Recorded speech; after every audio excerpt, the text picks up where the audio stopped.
one thing about me, correction's going to come to me, and it's going to come to me quick. I get my correction express mail, FedEx overnight. Listen, it shows up on time every time. So I made a TikTok the other day, and I was saying that if I see men on social media, don't even come at me. Like I see you as a homegirl. Like, men on social media just yapping is really feminine to me. It's like a feminine thing to do. So I'm sitting here eating my nerd clusters, right?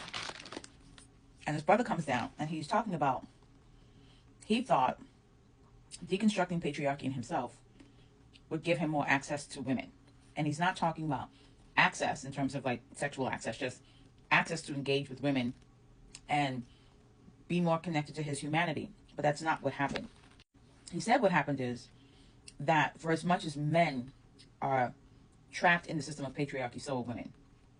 And women see men as performing their roles.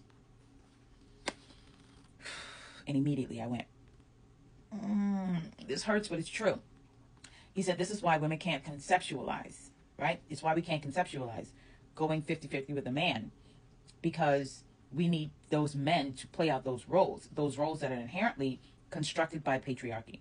And so while we're saying we want men to deconstruct patriarchy, we don't want them to deconstruct the parts of patriarchy that negatively impacts us, right? So to see a man as human, as you, as needing help, the way that you need help, goes against what we believe men are and who men should be in society. Saying things like social media is a feminine thing, it's a very feminine thing, is to deny men's ability to engage in conversations online in the way that we do. Like, we hold them to the same standards of masculinity that society and other men hold them to.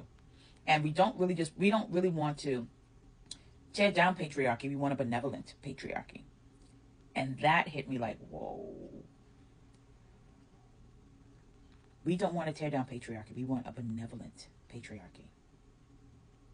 And the reason why that made sense to me, because that's how I see race and racism with white folks. White folks don't really want to tear down the structures of racism. They want to eradicate the interpersonal behaviors of it. They're fine with the systems remaining in place. The system that gives them advantages in some ways. The system that keeps their humanity intact. They just don't want to engage with myself or other people who are not white in a dehumanizing way, but they're fine if the system does that. This is why it is critical to be self-aware, right? Because when you are self-aware, you can truly listen to what people are saying to you, and you can understand a perspective, and then you can self-reflect. That is the power of empathy for self, because self-awareness is number one. It is the first thing you encounter on the self-empathy scorecard. Understanding a perspective is number 2 on the empathy scorecard. One of the things I used to say in my classes that I used to teach is that the lesson comes from the teacher first. Before I could create those scorecards and share them with you or put them out for you, those are the things that came from me first. And today I sit really self-aware that, yeah, we're asking for a benevolent patriarchy. We're not asking for it to be really torn down to where we see men as human as us, and where men see us as human as them.